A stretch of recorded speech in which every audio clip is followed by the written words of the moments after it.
Hi, நான் ரஷிதா பேசுகிறேன். இன்றைக்கி நம்ம பார்க்க போகிற poem in memory of W.B. Yeats written by W.H. Auden. So W.H. Auden பற்றி சொல்லணுன்னா he was born in England and சின்ன வயசுலேருந்தே ஒரு லிட்ரேச்சர்னால் ரொம்ப பிடிக்கும். அண்ட் இவர் வந்து த எஸ்டீம்டு ஆக்ஸ்ஃபோர்ட் யூனிவர்சிட்டியில் வந்து படித்தார். அண்ட் இவர் வந்து பார்த்திங்கன்னா 20th சென்ச்சுரியோடைய ரொம்ப most influential poet.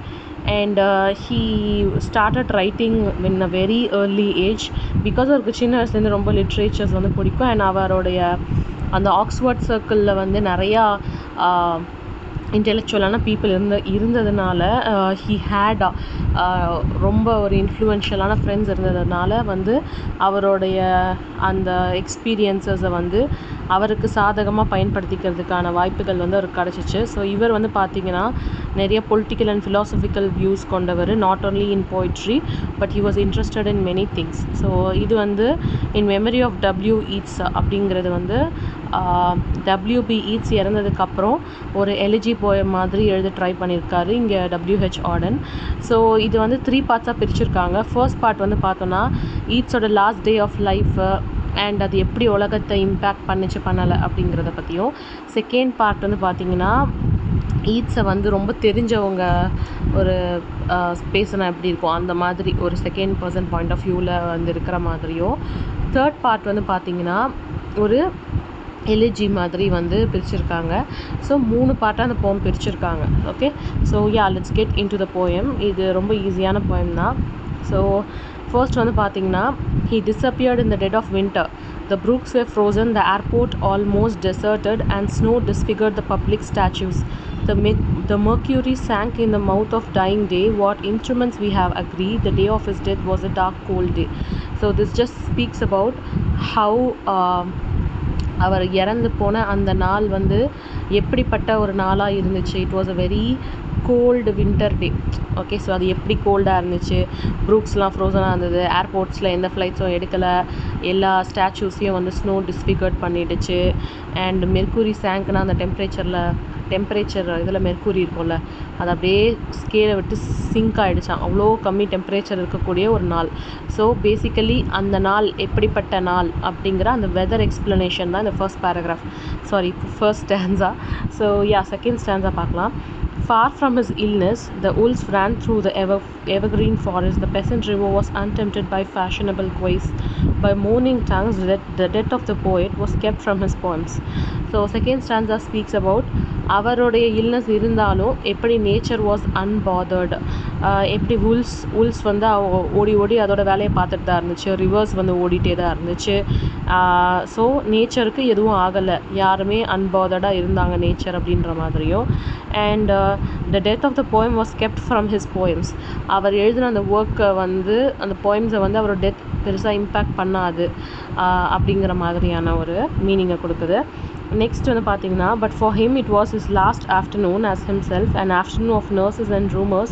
The provinces of his body revolted, the squares of his mind were empty, the silence invaded the suburbs, the current of his feeling faded, he became his admirers.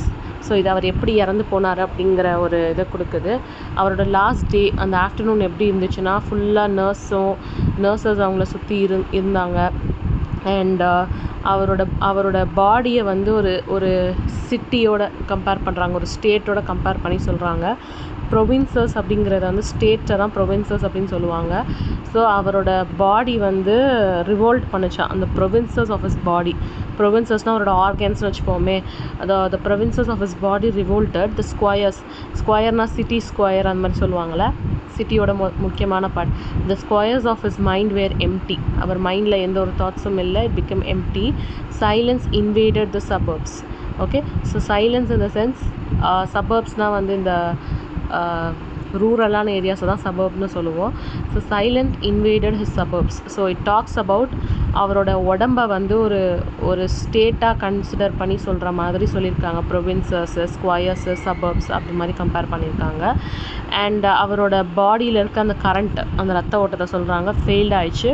And he became his admirers. அப்படின்னா he died and he became his admirers in the sense அவருடைய works வந்து அவரோட அட்மையர்ஸ் கிட்ட இருக்குல்ல, அதோடவே அவரோட உயிரும் வந்து அந்த அந்த ஒர்க்ஸ்குள்ளே இருக்குது. So he literally died, but அவருடைய அந்த மெமரிஸ் எல்லாமே அவரோட அட்மைரர்ஸ் கிட்ட இருக்குது as his works அந்த மாதிரி. ஸோ நெக்ஸ்ட் பார்க்கலாம். Now he scattered among 100 cities and wholly given to unfamiliar affections. To find his happiness is another kind of wood, and be punished under a foreign code of conscience. The words of a dead man are modified in the guts of a living. So இது வந்து பார்த்தீங்கன்னா அவருடைய memories வந்து 100 சிட்டிஸ்க்கு மேலே இருக்குது. இந்த sense அவரோட works எல்லாரும் எடுத்து படிக்கிறாங்க. அது வந்து நிறையா தெரியாதவங்கள கூட அவர் மேலே அஃபெக்ஷன் காட்டுற அளவுக்கு அந்த ஒர்க்ஸ் வந்து இருக்குது. அண்ட் அவருடைய அந்த ஹாப்பினஸ்ஸை லைக் அவர் ஃபீல் பண்ண ஹாப்பினஸ்ஸை யாரோ எங்கேயோ அந்த போம் படித்து ஃபீல் பண்ணிட்டு தான் இருக்காங்க.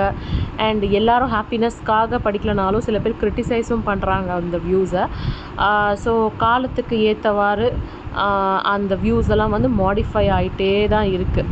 ஓகே, ஸோ சில பேர் சந்தோஷப்படுறாங்க, சில பேர் கிரிட்டிசைஸ் பண்ணுறாங்க. பட் அது வந்து ஆஸ் த டைம் ப்ரோக்ரஸஸ் சரி தப்புங்கிறது வந்து மாடிஃபை ஆகிட்டே இருக்குல்ல. So it depends on each time period அந்த மாதிரி.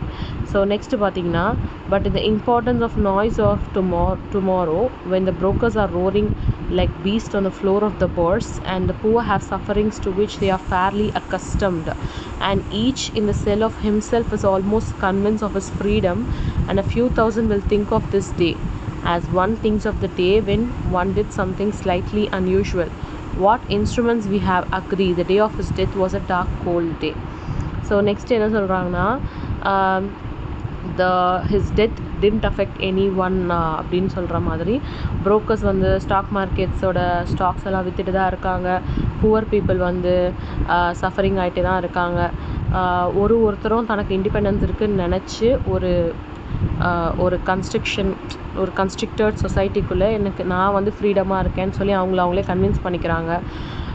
இந்த மாதிரி வந்து உலகம் போயிட்டே தான் இருக்குது. ஈட்ஸ்க்கு தெரிஞ்சவங்க, அவரோட உண்மையாக பழகினவங்க ஒரு ஃபியூ தௌசண்ட் மெம்பர்ஸ்னு வச்சுப்போமே, அவங்கள தவிர வேறு யாருக்குமே வந்து ஈட்ஸோட டெட்டே ஒன்றும் பெருசாக அன்யூஷுவலாக தெரிஞ்சிருக்காது. The day he died was a cold day. So இதான் first part. So second part வந்து படிக்கிறேன். You were silly just like us, your gift survived it all. The parish of rich women, physical decay yourself. Mad Ireland hurt you into poetry. Now Ireland has her madness and her weather still. For poetry makes nothing happen. It survives in the valley of its making, where executors would never want to tamper. Flows on south from branches of isolation and busy griefs. Raw towns that we believe and die in. It survives a way of happening a mouth. So இது வந்து நான் சொன்ன மாதிரி ஒரு second person point of வியூவில் சொல்லியிருக்காங்க. அதாவது ஈட்ஸ்க்கு தெரிஞ்சவங்க, ஈட்ஸோட பழகுனவங்க சொல்கிற மாதிரி, நீ வந்து எங்களை போல தான் ரொம்ப முட்டாள்தனமாக சில்லியாக இருந்த, ஆனால் உன்னோட கிஃப்ட்டு வந்து உன்னை எல்லா பிரச்சனையை விட்டும் சர்வைவ் ஆக வச்சிச்சு அப்படின்னு சொல்கிறாங்க. So the parish of rich woman physical decay, அதாவது ரிச் உமனை பற்றி உனக்கு இருந்த ஒப்பீனியனும் உன்னோட ஃபிசிக்கல் டிகே, அதாவது வயசாக இருக்கக்கூடிய அந்த ஃபிசிக்கல் டிகேஸையும் மீறி உன்னோட கிஃப்ட்னால நீ தப்பிச்சிட்ட. கிஃப்ட் இன் த சென்ஸ் அவரோட டேலண்ட்னால நீ தப்பிச்சிட்ட. Mad Ireland hurt you into poetry.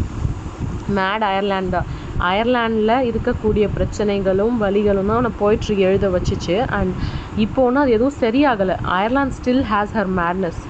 And வெதரும் அதே மாதிரி தான் இருக்குது. இந்த போய்ட்ரினால் எதுவும் மாறலை. எல்லாமே நீ எழுதின விஷயங்கள்லாம் அப்படியே தான் இருக்குது. Okay, for poetry makes nothing happen. போய்ட்ரினால் எதுவும் ஆக போகிறது இல்லை. வி ஜஸ்ட் நம்மளுடைய அந்த வார்த்தைகளால் அதை சர்வைவ் பண்ண ட்ரை பண்ணுறோம். Okay, but whatever happens, நம்ம சர்வைவ் தான் ஆகுறோமே தவிர nothing really doesn't changes. Whatever happens it's way of happening அந்த மாதிரி சொல்கிறாங்க. ஸோ இதான் second part and very shortest part. Third part வந்து பார்த்திங்கன்னா இது ஒரு ப்ராப்பரான எலகி மாதிரி எழுதியிருக்காங்க. அண்ட் ஆல்சோ இதில் வந்து வேர்ல்டு வார் 2 மென்ஷன்ஸ் இருக்குது. மேபி இது ஏன் பொலிட்டிக்கல் திங்ஸ் இன்க்ளூட் பண்ணுதுன்ற ஐடியா நிறைய பேருக்கு இல்லைனாலும், eats was like he had a political stance. Maybe அதனால் பொலிட்டிக்கல் திங்ஸை இன்க்ளூட் பண்ணோன்னு ஆர்டர் நினச்சாரோ என்னமோ அப்படிங்கிற ஒரு வியூஸும் இருக்குது. ஸோ தேர்ட் பார்ட் பார்க்கலாம். Earth received an honor guest. William meets his slate to rest. let the Irish vessel lie emptied of his poetry. So earth வந்து அதாவது பூமி வந்து ஒரு ஆனர்டு கெஸ்ட் பூமிக்கு கிடைக்கிறாங்க. ஈட்ஸை வந்து ஃபைனலாக ரெஸ்ட்டுக்கு அனுப்பிட்டாங்க. அதாவது அவரை வந்து பரி பண்ண போகிறாங்க. He is finally laid to rest. And Irish vessel, அவர் வந்து அயர்லாண்டை சேர்ந்தவர் தானே. ஸோ அவரோட போய்ட்ரி இல்லாமல் அந்த போய்ட்ரியோட அந்த பாத்திரத்தை மட்டும் வந்து புதைக்கிறாங்க. Okay, so only the body is buried, அவரோட சோல் கிடையாதுல. ஸோ அப்படி சொல்கிறாங்க. இந்த nightmare of the dark all the dogs of Europe bark and the living nations wait each sequestered in his hate. Okay, so இது என்னென்னா வந்து இதுதான் world war டூவோட மென்ஷன். என்னென்னா வேர்ல்டு வார் டூ ஆரம்பிக்கிற அந்த காலம், ஈட்ஸ் இறந்த அந்த காலம் இப்படி இருந்துச்சு அப்படின்றதுக்காக இதை சொல்கிறாங்களா, இல்லை இது ஒரு பொலிட்டிக்கல் ஸ்டான்ஸாக கொண்டு வராங்களாங்கிறது ஸ்டில் அன்னோன். ஸோ இது வந்து பார்த்தீங்கன்னா nightmare of the dark all the dogs of Europe bark. So second world war is basically between a fight between all the countries of Europe. அதனால் அது அப்படி சொல்கிறாங்க, dogs of the Europe bark அப்படின்னு சொல்கிறாங்க. So every one is with the fear what's going to happen next because of this hate. மக்களுக்கு இருக்க வெறுப்புணர்ச்சினால் second world வார் ஆரம்பிக்க போகுது அப்படிங்கிற ஒரு ஹஞ்ச் கொடுக்கறது தான் இந்த paragraph. Intellectual disgrace stares from every human face and seas of pity lie locked and frozen in each eye. Okay, so அறிவுக்குரிய அவமானம்னு சொல்லுவோம்ல, ஸோ இன்டெலெக்சுவல் டிஸ்கிரேஸ் அப்படின்னு சொல்கிறாங்க. ஸோ அந்த மாதிரி வந்து அதாவது ஒரு இன்டெலெக்சுவலி அறிவு இருக்கிற இடத்துல அதனால வரக்கூடிய டிஸ்கிரேஸ் மாதிரி தான் இந்த world war. Okay, so there are many people who are worth of doing this but still it's a intellectual disgrace. ஓகேவா? ஸோ எல்லா ஹியூமன் ஃபேஸஸ்லேயும் வந்து அந்த என்ன சொல்கிறது, they are frozen and dark, என்ன நடக்க போகுதோ அப்படிங்கிற மாதிரியான ஒரு சீஸ் ஆஃப் பிட்டி வந்து அவங்களோட கண்களில் தெரியுது. Okay, follow poet follow right to the bottom of the night with your unconstraining voice still persuade us to rejoice. So இந்த வேர்ல்டு வார் நடக்க போகிறதையோ இல்லை whatever bad is going to happen, இதை வந்து போய்ட்ஸ்னால மாற்ற முடியாது. Okay, but still what we can do is இருக்கிறத வச்சு ஒரு போய்ட்ரி எழுதி மக்களை வந்து ரிஜாய்ஸ் பண்ணுறதுக்கான ஒரு சின்ன காரணங்கள், அவங்க என்ஜாய் பண்ணுறதுக்கான ஒரு சின்ன ரீசன் கொடுக்கலாம் அப்படிங்கிற மாதிரி சொல்கிறாங்க. With the farming of the verse make a vineyard of the curse sing of human unsuccess in a rapture of distress. So இது வந்து ஒரு ஒன்றுக்குமே உதவாத ஒரு வின்யார்டு, அதாவது வின்யார்ட்னா என்ன, அந்த கிரேப்ஸ் வளர்ப்பாங்கள்ல அந்த தோட்டம் தான் வின்யார்ட். ஸோ அந்த மாதிரி ஒரு வின்யார்டு, ஒன்றுமே இல்லாத ஒரு வின்யார்டை கூட ஒரு அழகான வேர்ஸாக கொண்டு வர முடியும் ஒரு போய்ட்னால். அண்ட் ஹியூமன் அன்சக்சஸை கூட ஒரு அழகான வரிகளில் வந்து டிஸ்ட்ரெஸ்ஸாக இருக்க டைமில் கூட அவங்களால அதை ஒரு பாட்டாக வந்து பாட முடியும்.